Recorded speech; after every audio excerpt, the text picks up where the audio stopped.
मानव में शारीरिक गतिविधियां दो तंत्र से नियंत्रित होती हैं। एक तो तंत्रिका तंत्र, ठीक है, दूसरा अंतःस्रावी तंत्र। तंत्रिका तंत्र को हम पूरा डिस्कस कर चुके हैं अपने पिछले लेक्चर्स में, और अब बारी है अंतःस्रावी तंत्र की। अंतःस्रावी तंत्र जिसे अंग्रेजी में कहते हैं एंडोक्राइन सिस्टम। एंडोक्राइन सिस्टम में हम ग्लैंड्स को पढ़ते हैं, यानी कि ग्रंथि, ठीक है। तो ग्लैंड्स बेसिकली क्या होती हैं, तो एक कोई सिंगल सेल या टिश्यू जो कि सिक्रेटरी हो नेचर में, जो कुछ ना कुछ स्रावित करती हो, ठीक है, ऐसी एक कोशिका या ऊतक ग्रंथि कहलाती है। अब एक सिंगल सेल भी होती है हमारी बॉडी में जो कुछ स्रावित करती है। वो क्या स्रावित करती है? Mucin, gel like substance, gel जैसा पदार्थ म्यूसिन स्रावित करती है। उस सेल का नाम है गॉबलेट सेल। ये सेल पाई जाती है रेस्पिरेटरी ट्रैक्ट में, यानी कि श्वसन मार्ग में, ठीक है, इंपॉर्टेंट है, इसको लिख लेना। अब नलिकाओं की उपस्थिति के आधार पर ग्रंथियों को दो भागों में बांटा गया है, बाह्यस्रावी ग्रंथियां और अंतःस्रावी ग्रंथियां, ठीक है, यानी कि एक्सोक्राइन ग्लैंड्स और एंडोक्राइन ग्लैंड्स। नलिकाओं की उपस्थिति जिन ग्लैंड्स में है, डक्ट्स वाली जो ग्लैंड है, उन्हें कहते हैं एक्सोक्राइन ग्लैंड्स। नलिका कुछ इस प्रकार की होती हैं, जैसे मान लो ये हिस्सा सिक्रेटरी है, यहाँ पे कुछ चीज़ सीक्रेट हुई, फिर इस नलिका के थ्रू जो जहाँ पे इस चीज़ को अपना प्रभाव दिखाना है, जो चीज़ यहाँ पे सीक्रेट हुई, उस चीज़ को जहाँ प्रभाव दिखाना है वहाँ पे इस नलिका के थ्रू पहुँचेगा। और वहीं एंडोक्राइन में ऐसी नलिकाएं उपस्थित नहीं होती हैं। और एंडोक्राइन ग्लैंड्स की फंक्शनिंग कुछ इस प्रकार होती है, जैसे ये इमेज आपको दिख रही है, एक मिनट, जैसे ये एंडोक्राइन सेल एक अंतःस्रावी कोशिका है। यहाँ पे कोई चीज़ सीक्रेट हुई, मान लो एक हार्मोन सीक्रेट हुआ, वो पहले इस सेल से निकलकर इस बीच वाले हिस्से में, ये जो वाइट वाइट एरिया है, यहाँ पर पहुँचता है।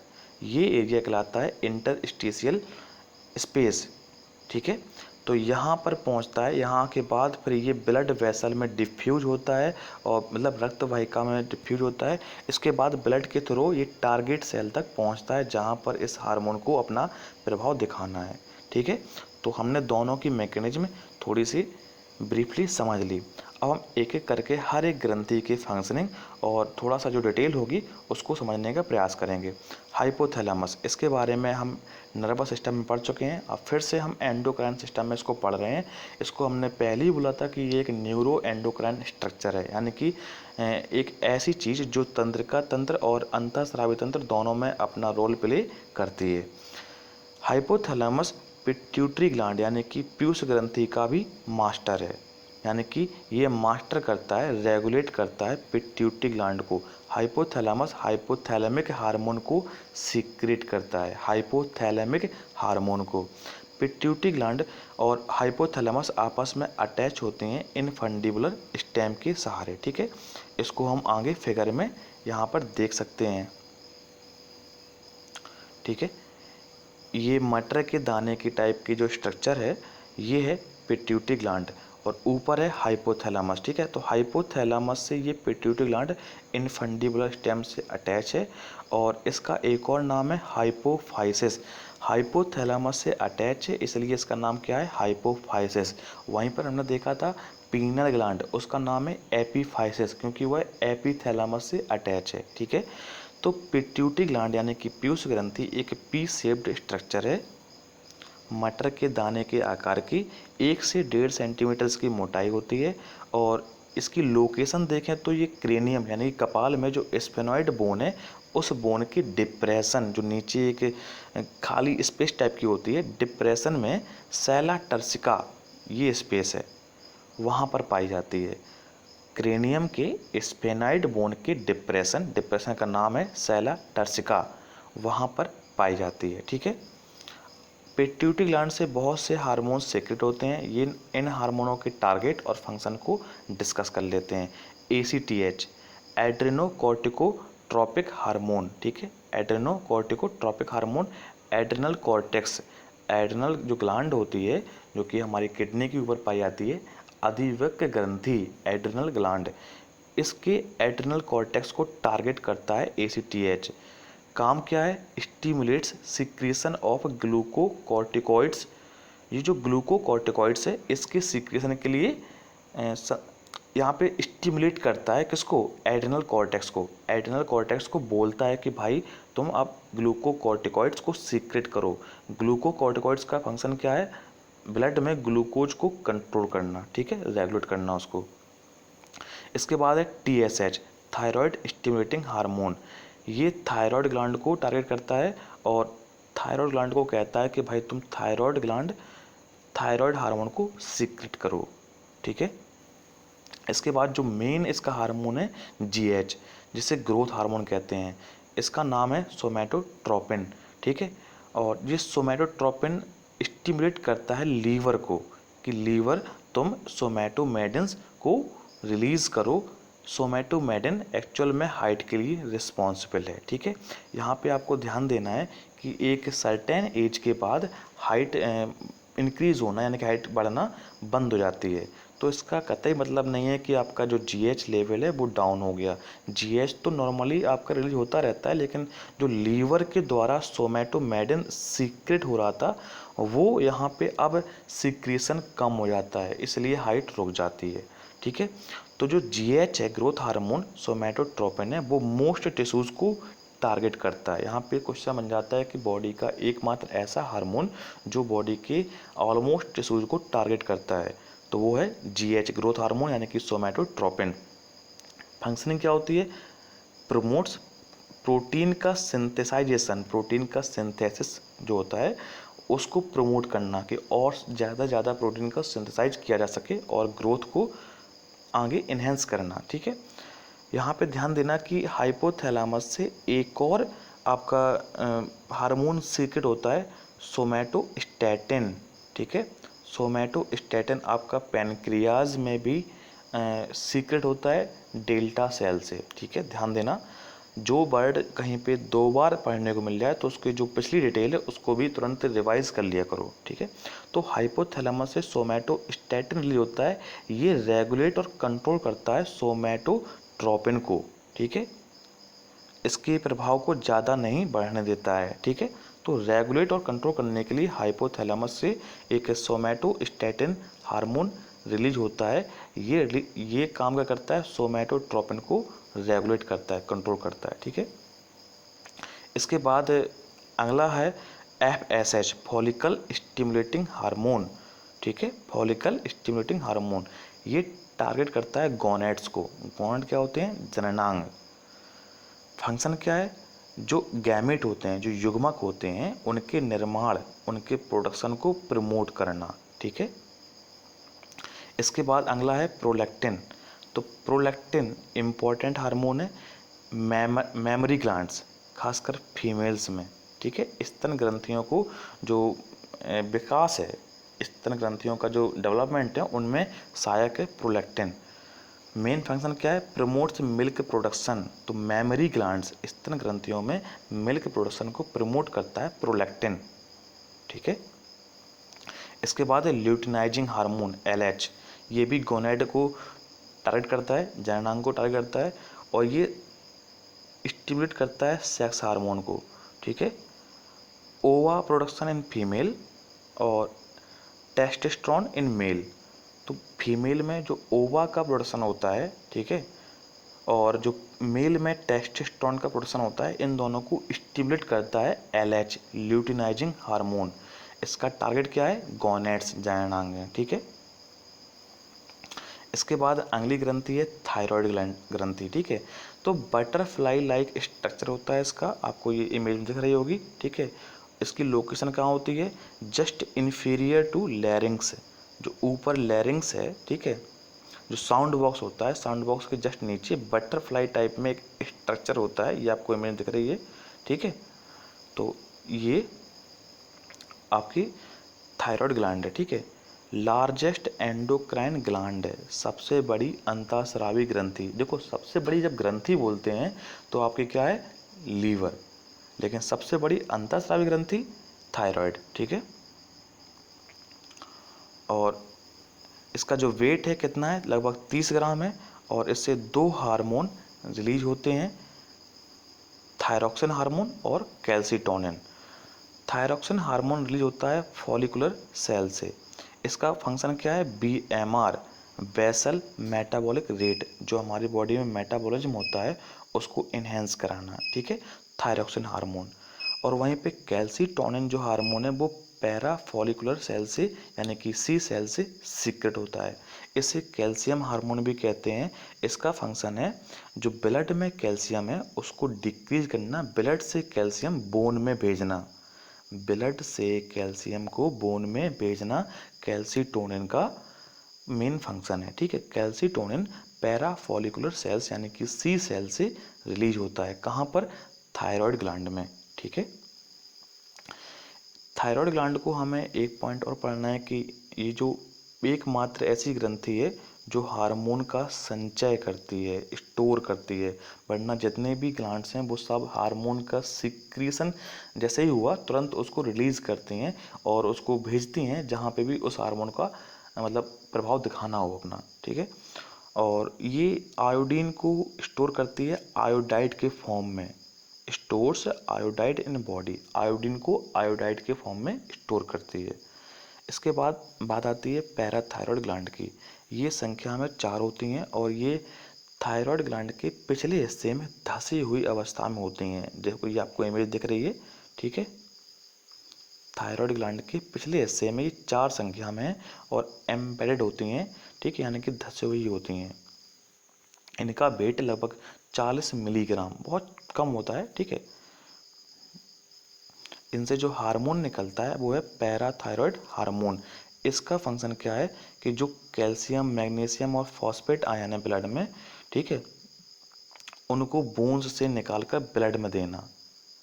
कैल्सीटोनिन का फंक्शन था जो कैल्शियम है उसको ब्लड से निकालकर बोन में देना, और पैराथायरॉयड हार्मोन का फंक्शन है बोन से निकालकर ब्लड में देना, किसको, कैल्शियम को। तो जस्ट अपोजिट हैं, कैल्सीटोनिन हार्मोन और पैराथायरॉयड हार्मोन दोनों जस्ट अपोजिट हैं, इतना ध्यान देना है, ठीक है। इसके बाद बात आती है एड्रिनल ग्लैंड की, यानी कि अधिवृक्क ग्रंथि। एड्रिनल, यहाँ पे 2 वर्ड है, एड का मतलब है एडजेसेंट और रेनल मतलब होता है किडनी, ठीक है। तो किडनी की जस्ट ऊपर ये लोकेटेड होती हैं अधिवृक्क ग्रंथि। इसे सुप्रा रीनल ग्लैंड भी कहते हैं। सुप्रा मतलब जस्ट ऊपर, ठीक है। 3 से 5 सेंटीमीटर की हाइट होती है इनकी और 2 से 3 सेंटीमीटर की इनकी चौड़ाई होती है। ये इमेज में कुछ आपको दिख रही है इस प्रकार, जैसे ये जो बादाम जैसा रंग है ये है आपकी किडनी, ठीक है। और ऊपर है एडना ग्लैंड येलो कलर की। इसको यहाँ पे क्रॉस सेक्शन व्यू दिखाया गया है। ये कैप्सूल से ढकी हुई होती है, ठीक है। और इसके जो कैप्सूल के नीचे जो पार्ट है वो है कॉर्टेक्स और अंदर है मेडुला, ठीक है। अब एड्रिनल कॉर्टेक्स, ठीक है, ये मेजर पार्ट है, लगभग 80 से 90%, ठीक है। यहाँ पे स्टेरॉयड हार्मोन्स रिलीज होते हैं, सीक्रेट होते हैं, ठीक है। स्टेरॉयड हार्मोन्स आपके कोलेस्ट्रॉल से बनते हैं, इतना ध्यान देना।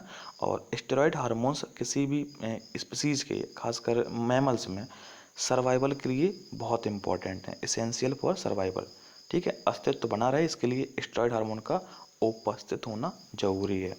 इसके बाद एड्रिनल जो मेडुला है वो यहाँ पे एक चीज़ रिलीज करता है, डोपामाइन, ठीक है। डोपामाइन का ब्रेन में एज अ न्यूरोट्रांसमीटर बहुत इम्पोर्टेंट रोल प्ले होता है, ठीक है, एज अ न्यूरोट्रांसमीटर, ठीक है, ब्रेन में।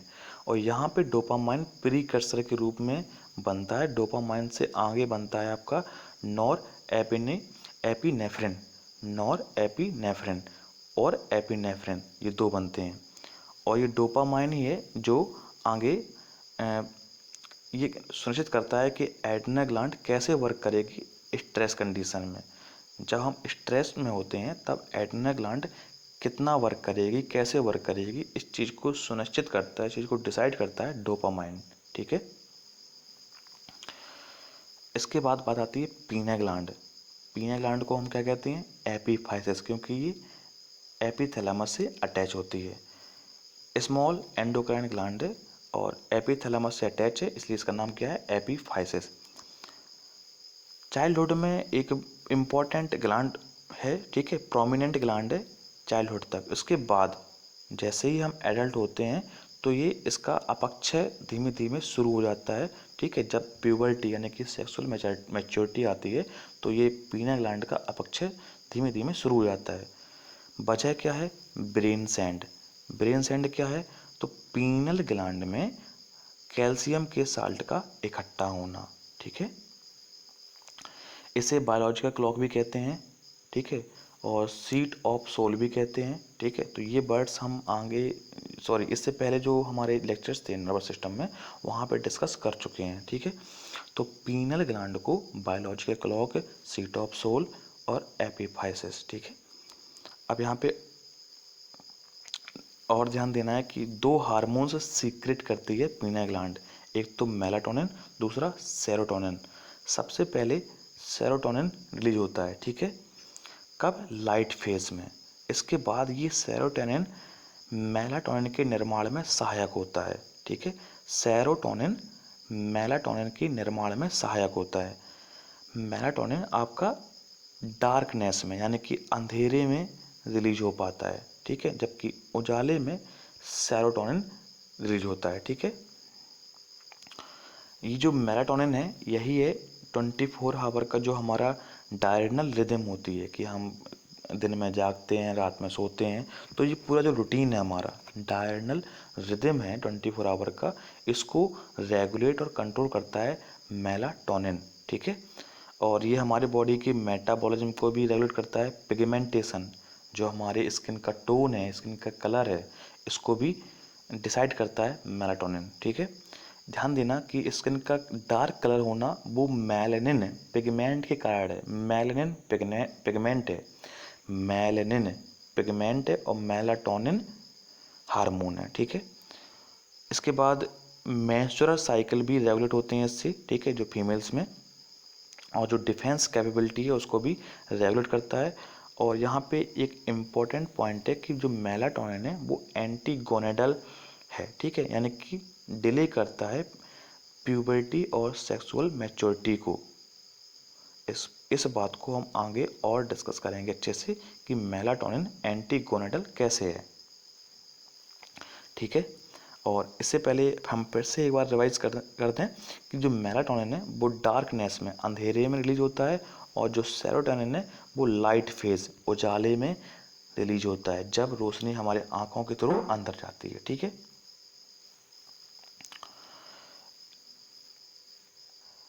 जो जन्मांध लड़कियां होती हैं, ठीक है, जो ब्लाइंड गर्ल्स होती हैं, जो कि बाई बर्थ ब्लाइंड होती हैं, उनमें जो सेक्सुअल मैच्योरिटी है या कहते हैं प्यूबर्टी है वो अर्ली एज में आ जाती है, बहुत जल्द आ जाती है। वजह क्या है?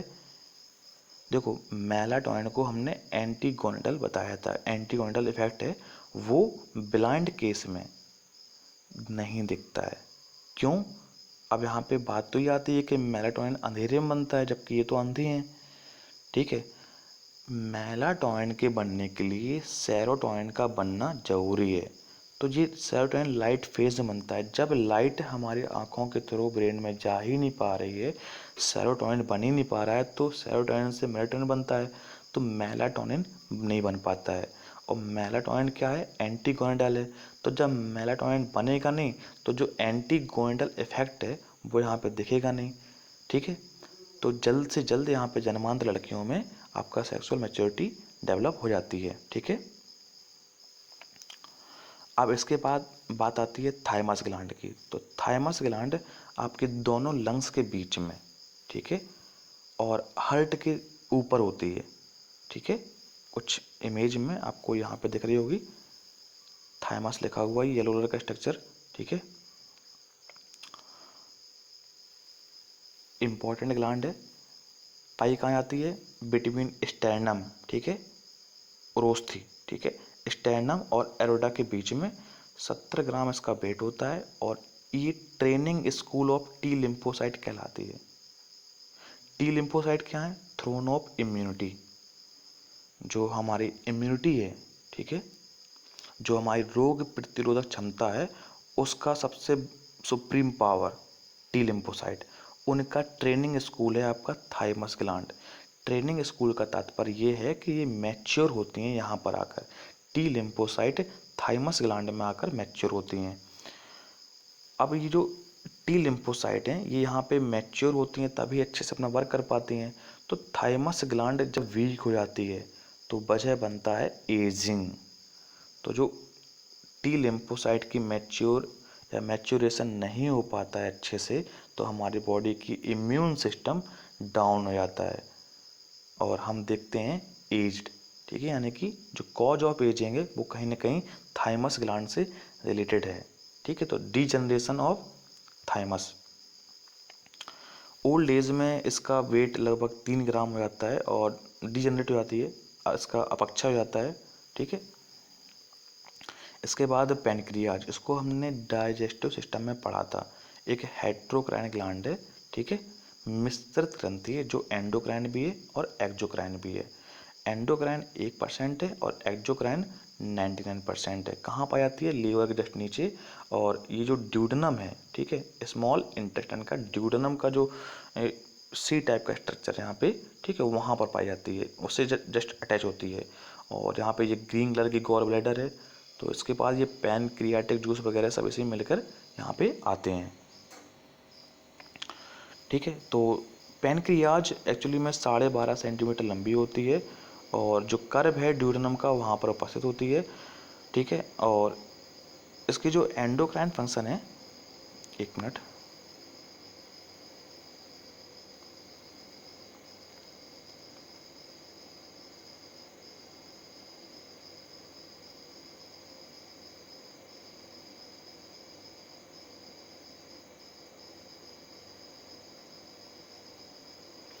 इसकी जो एंडोक्राइन फंक्शन है इनमें हम देखते हैं कि अल्फा सेल, ठीक है, बीटा सेल, डेल्टा सेल, ठीक है, या डी सेल और एफ सेल या पी सेल, इन सेल से कुछ हार्मोन्स रिलीज होते हैं, कुछ हार्मोन्स सीक्रेट होते हैं। तो बारी बारी से सबको समझ लो। अल्फा सेल से ग्लूकोजन हार्मोन, ठीक है, जो कि ग्लूकोज लेवल को इंक्रीज करता है ब्लड में। ठीक है, और बीटा सेल से इंसुलिन हार्मोन जो कि ग्लूकोज लेवल को डाउन करता है, कंट्रोल करता है, रेगुलेट करता है। तो ग्लूकोजन हार्मोन ग्लूकोजिनोसिस, ठीक है, इसको हम पढ़ चुके थे डाइजेस्टिव सिस्टम में।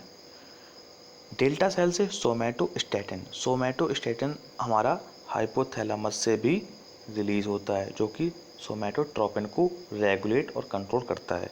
ठीक है, हार्मोन रेगुलेशन में ये हेल्प करता है। एफ और पी सेल से पैनक्रियाटिक पॉलीपेप्टाइड, ठीक है, पैनक्रियाटिक पॉलीपेप्टाइड यानी कि जो गॉल ब्लैडर की कॉन्ट्रैक्शन और जो भी जितने भी आपके पैनक्रियाज की एक्टिविटीज़ होती हैं उन सबको रेगुलेट और कंट्रोल करता है ये। ठीक है,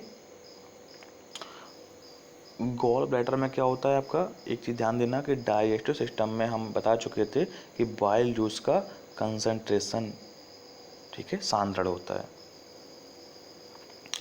अब बारी आती है गोनाड्स। गोनाड्स यानी कि जननांग। ठीक है, तो गोनाड्स क्या है? एक्चुअली में प्राइमरी सेक्स हार्मोन्स प्रोडक्शन यहाँ पे होता है। ठीक है, जो प्राइमरी सेक्स हार्मोन्स हैं उनका प्रोडक्शन गोनाड्स में होता है। मेल और फीमेल में गोनाड्स कुछ इस प्रकार के होते हैं। मेल में ये टेस्टिस, ठीक है, और फीमेल में ओवरी। ठीक है, ये गोनैड हैं। यहाँ पर जो सेक्स हार्मोन है वो सीक्रेट होते हैं या बनते हैं। सबसे पहले हम टेस्टिस को देख लेते हैं, उसके बाद हम ओवरीज को पढ़ेंगे। ठीक है, तो टेस्टिस जैसे हिंदी में कहते हैं विरसड़। ठीक है, यहाँ पर 2 फंक्शन होते हैं, युग्मकों का बनना और कुछ हार्मोन्स का निर्माण भी।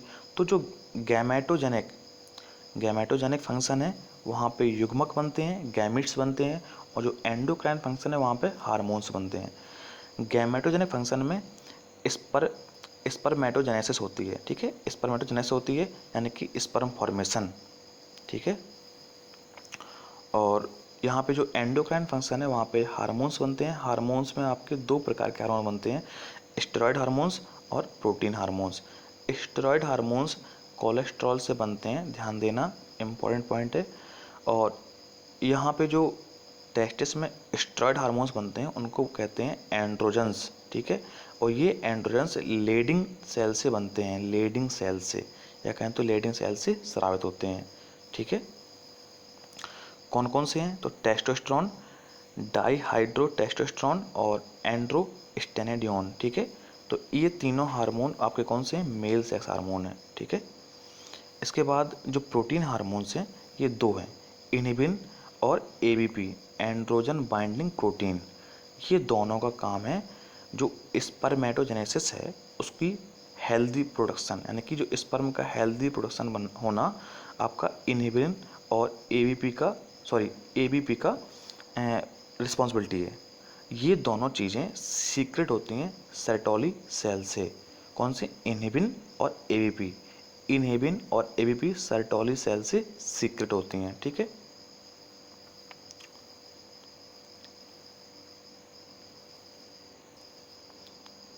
अब बात आती है ओवरीज, ठीक है, जो फीमेल में होती हैं, ठीक है।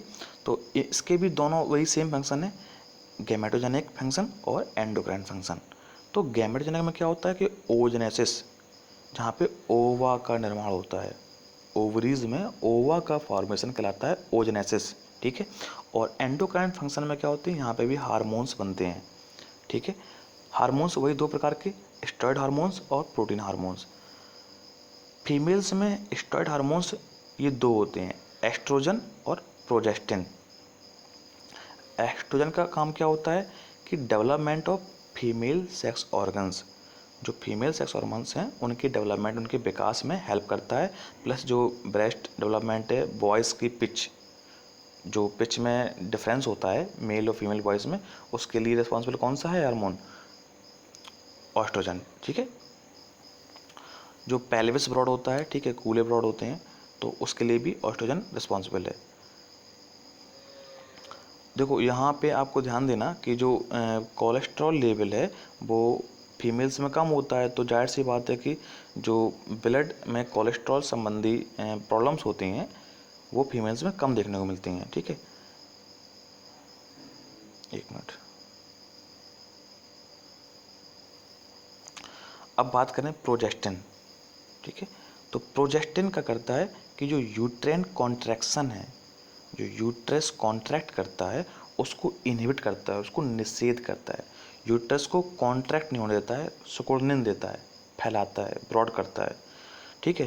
तो प्रोजेस्टिन आपका बनता है ओवरीज, प्लासेंटा और एड्रिनल ग्लैंड में, ठीक है।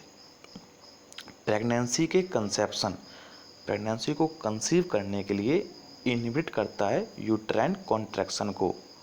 प्रेगनेंसी को कंसीव कर सकें इसके लिए यूट्रस को सिकुड़ने नहीं देता है, ठीक है। और बॉडी को तैयार करता है उसके लिए, ठीक है। और प्लस ये मेन इसका फंक्शन है फीमेल सेक्सुअल डिजायर के लिए, ठीक है, क्या? प्रोजेस्टिन। इसके बाद जो प्रोटीन हार्मोन है रिलैक्सिन, ठीक है। रिलैक्सिन का इम्पॉर्टेंट रोल है आपका डिलीवरी के लिए, फ्लेक्सिबिलिटी ऑफ प्यूबिक सिस्टम, और जो यूट्राइन सर्विक्स है इसकी स्मूथनेस को लेकर। यहाँ पे जो फ्लेक्सिबिलिटी दिखने को मिलती है प्यूबिक सिस्टम में डिलीवरी टाइम में, वो वजह है रिलैक्सिन हार्मोन, ठीक है। इसके बाद किडनी से भी दो हार्मोन रिलीज होते हैं, कैल्सिट्रियोल और एरिथ्रोपोइटिन। कैल्सिट्रियोल को कहते हैं activate form of vitamin D, ठीक है। ये ब्लड में कैल्शियम लेवल को रेगुलेट करता है, ठीक है।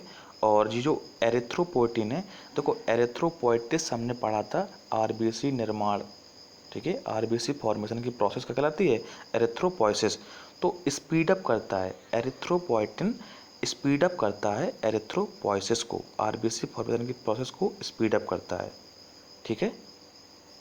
अब यहाँ पर हमारा नर्वस सिस्टम और एंडोक्राइन सिस्टम पूरा कंप्लीट होता है, ठीक है।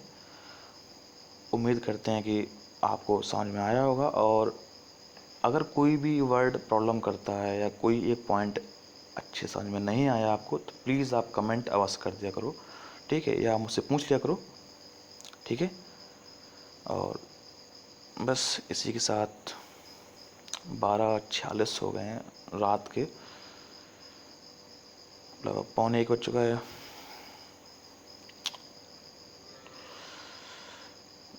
ये वीडियो जब आपको मिलेगा शायद सुबह हो चुकी होगी। चलो good bye. and thank you for watching. This is Saint Chauhan signing off. Have a good day.